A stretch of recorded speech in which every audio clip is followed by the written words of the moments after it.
So I have issue with the cross members. So I'm going to remove one of them. Probably it's up to you. Both of them works. You can remove member PE or member AD. It's up to you. So I will remove member AD.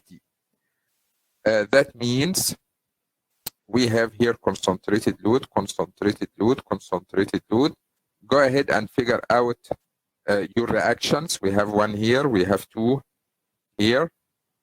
So I can figure out the internal forces in each member, which is capital N.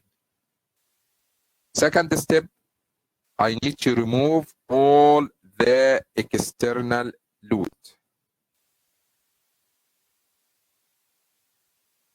I removed all the external load. And the removed member, which was member AD, I'm going to put unit load in the same direction of the member. Then go ahead and solve this truss one more time. First step, we need to figure out the reactions. If you are trying to get this reaction will be 0, this one will be 0, this one will be 0. For one reason, because this one unit load and this one will cancel each other. That means if you take moment at this point for the whole truss, this reaction will be 0, summation f of y, this one will be 0, summation of x, this one will be 0. For one reason, because this force and this force will cancel each other. Go ahead and try to figure out your internal forces. I believe these members will be compression, probably 0.71, I think. Maybe, yeah. I have calculator. 1 time cosine 45, yes. And this one will be compression negative 0.71. Anyway, this is small n. Finally, you need to use this equation delta 1 node plus r delta 1 equals 0. Before continue, anybody can tell me what is the meaning of r here? R in this equation will be the internal force in member AD.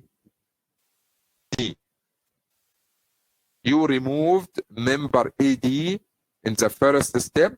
That means this equation will be function of this internal forces.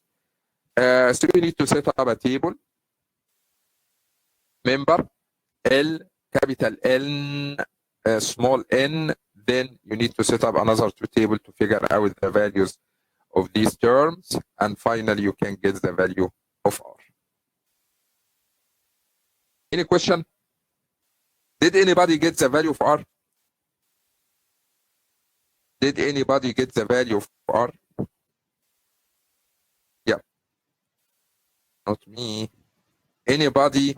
Not almost. Okay. Okay. Once you get R, what will be the next step? I will give you a prize. I'm sorry, not prize for your answer, but to make your solution more easy. What we will do after, okay, perfect. Final internal forces, yes. Resolve the truss one more time. Final internal forces. That means, finally, your truss looks like this.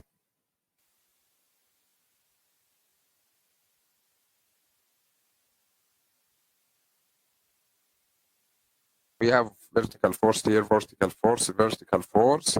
And what you did previously, all of these steps, only you figured out the internal forces in this member, which is R.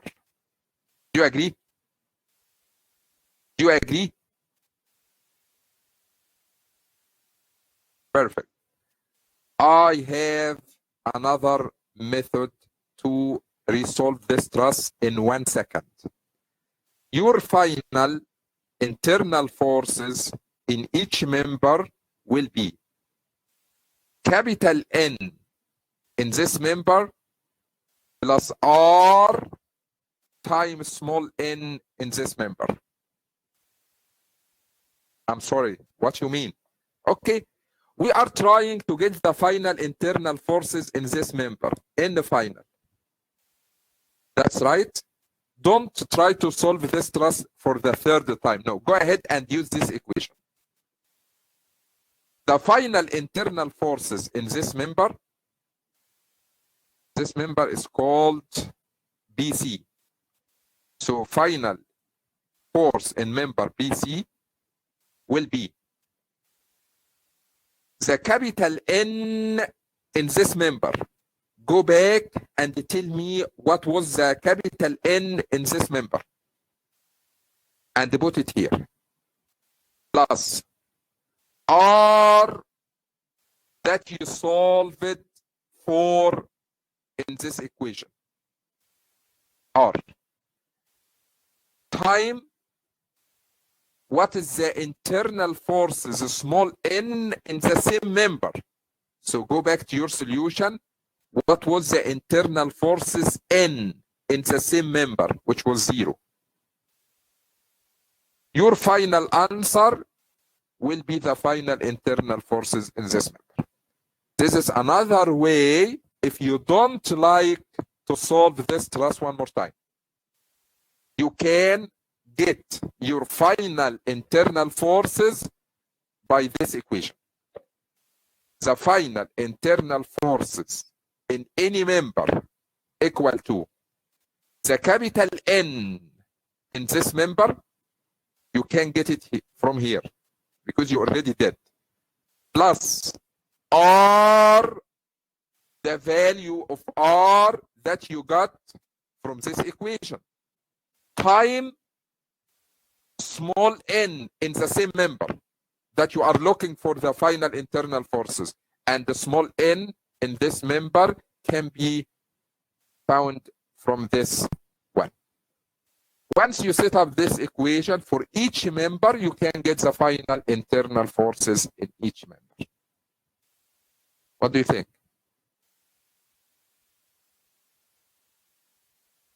Any member, Burak, any member. I'm talking about any member.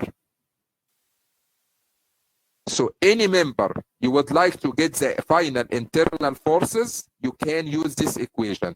If you don't like it, go ahead and solve your truss for the third time. Yeah, I know it can be so. It can save too much time, because if you are professional, I recommend to you already have this table. That's right. You have member, you have L, you have capital N, you have a small n, you have N, L, L, you have N squared times L. If you are professional,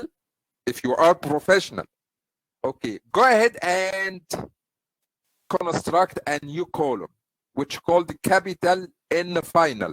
The final internal forces will be this value plus R times this value. You can get this one for the first member. Second member, this value plus R times this value, you can get the final internal forces.